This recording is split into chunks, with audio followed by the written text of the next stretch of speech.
You're listening to Edge of Real, a podcast for women rediscovering who they really are, beyond the rules, roles, timelines, and expectations. I'm your host, Kristin Hamilton, and I am so glad you're here. If you've ever stared at a menu for too long, rewritten a text 15 times, or stayed stuck in a maybe until it made you anxious, you are not alone. For so many women in midlife, it's not that we don't know what we want. It's that somewhere along the way, we stopped trusting ourselves to choose. We became the ones who made decisions for everyone else, the family, the job, the community, but not for ourselves. And over time, that steady external focus eroded our internal trust of ourselves. Today, we're talking about rebuilding confidence and decision-making power in a way that feels authentic, embodied, and truly yours. It's about remembering that you are the authority on your own life. In this episode, we'll discuss why confidence and decision-making fade in midlife, how to rebuild both, practically and energetically, and the connection between self-trust and inner peace. So let's get into it. For most of us, this loss of confidence doesn't happen all at once. It's a slow fade. 1,000 tiny moments of second guessing. 100 times you put someone else's comfort before your truth. Years of being rewarded for playing small, for being agreeable, flexible, easy to get along with. This, over time and cumulatively, ends up shaking our foundation of confidence. Our internal compass that was starting to be built through gaining our independence in adolescence and young adulthood becomes eroded. Confidence, in many ways, isn't lost. It becomes outsourced. We learn to look outside of ourselves for direction, to ask, what will they think? Before asking, what do I feel? I know I certainly had that people-pleasing tendency.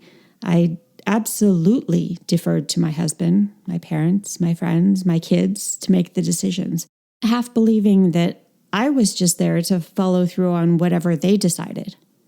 And then midlife arrives. Roles shift, kids grow, our household makeup changes, relationships change, bodies change, and suddenly the external avenues of identity don't feel solid anymore. Women in midlife often hear the cultural messaging of, it's too late, or you shouldn't change now, which can trigger self-doubt. And because we have externalized the decision-making for so long, that self-doubt can be deafening because we've gotten used to not listening to ourselves in order to hear everyone else. Hormonal shifts can also heighten anxiety and hesitation. This makes decision fatigue a real thing. That's when the questions start to come in. If I'm not who I've always been to others, then who am I now? Think about the last time you doubted yourself. Was it really about not knowing, or was it about fearing the fallout of your choice? Because that's the exact moment that confidence is asking to be rebuilt, but this time from the inside out. So let's redefine confidence. Confidence isn't knowing what to do. It's trusting yourself to handle whatever happens next. That's why confidence and decision-making go hand in hand, because decision-making is the outward expression of self-trust. Decision-making is an energetic muscle. It's a muscle, one that can atrophy when we spend too much time deferring to others, but it's fully capable of being rebuilt by doing the reps, exactly how we build every other muscle or habit. So here's what I call the confidence loop. Number 1, make a small decision. Number 2, follow through on it. Number 3, witness your ability. Number 4, build evidence that you can trust yourself. That evidence becomes your new baseline, and the loop continues. So confidence doesn't come before the action, it comes from the action. After my divorce, I was on my own in a town we'd only lived in for 2 years. No family, no co-parent, and I felt an immense amount of pressure about suddenly having to make every decision for myself and my 2 kids. Everything from the basic what to make for dinner and logistics to what kind of car should I get, to how much to budget for if something big was needed, to all the travel arrangements to visit family, literally everything about my and my 2 kids' lives. Now, I had very low self-esteem and very low self-trust at that time. I told myself 2 things around decision-making right around then. One was that I was the only one who would do it, so I didn't have a choice but to do it, and eventually I would get good at it. The second, that I needed to step up and learn to trust myself quickly, because, again, what choice did I have? I second-guessed myself over and over, but I also learned to trust myself and my intuition over and over. It was truly a sink or swim situation, except that the 2 little people I loved the most in the entire world were counting on me, and they trusted me entirely. So I learned to trust myself also. I stumbled. I fell flat on my face more than once, but I got up again every single time. I reassessed, I got better, and I kept going. I followed that confidence loop around and around and around and around and around until I was no longer dizzy. I reset my baseline each time around, getting stronger in myself and my confidence with every loop around. And I am pretty damn solid now. When I do question myself, I know I have the foundation and I have the tools to be able to get right back up again. So here's a little neuroscience behind why decision-making feels so hard sometimes. When you are stressed or uncertain or afraid of getting it wrong, the amygdala in your brain, the fear center of your brain, kicks into high alert. It tells your body that you are in danger, even if the danger is just making a choice that someone else might not approve of. But when you practice mindfulness, grounding, or somatic awareness, you calm the nervous system, and that allows your prefrontal cortex, or the logical higher thinking part of your brain, to step back into control. This is why body-based awareness is such a powerful tool in decision-making. I've said it before, and I will say it again. Being aware of your body mechanics is so important. Meditation, like I do, or yoga, or just taking the time to be in your body. Try this. Before any decision, pause and ask yourself, does this feel expansive or constricting in my body? See, your body knows. It's been speaking the truth way before your mind even learned to doubt the truth. So I hope I've explained how taking back your decision-making power builds self-trust, which in turn builds your confidence. So how do we rebuild decision-making power? Let's talk about how to start today. One way is to start small and build momentum. Confidence builds through repetition, not perfection. Start with low-stakes decisions. Choose what to wear, what to eat, how to spend a free half hour in your day. Make a quick choice, stick with it, and remind yourself, I trust myself. A second way to start today. Separate fear from intuition. Fear is loud and urgent. Intuition is calm and grounding. Learn the language of your body. We've discussed somatic intelligence, noticing differences in the physical sensations of when something is aligned versus when it's not. Episode 7 about living in alignment was where I really went into a lot of detail about this. So go back and re-listen to episode 7 if you want to kind of relearn or listen again for the first time if you haven't heard that one yet. I also go into a kind of a body check-in technique, a somatic exercise that can be really, really helpful. So another way when you're unsure, take a deep breath and listen for which voice feels rooted versus reactive. You can use a short body check-in technique before making decisions and ask yourself again, does this feel expansive or constricting?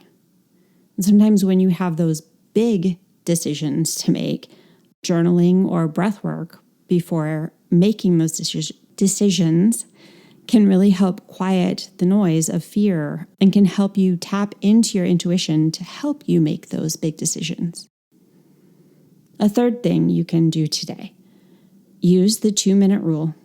If a decision doesn't carry long-term consequences, make it in 2 minutes or less. Train your brain to trust your instincts again. This will also help to avoid the dreaded analysis paralysis that we've all experienced. A fourth thing, ask better questions. Instead of, what should I do? Try, what choice honors who I am? Or what would feel most aligned with myself right now? When you ask better questions, you get better answers.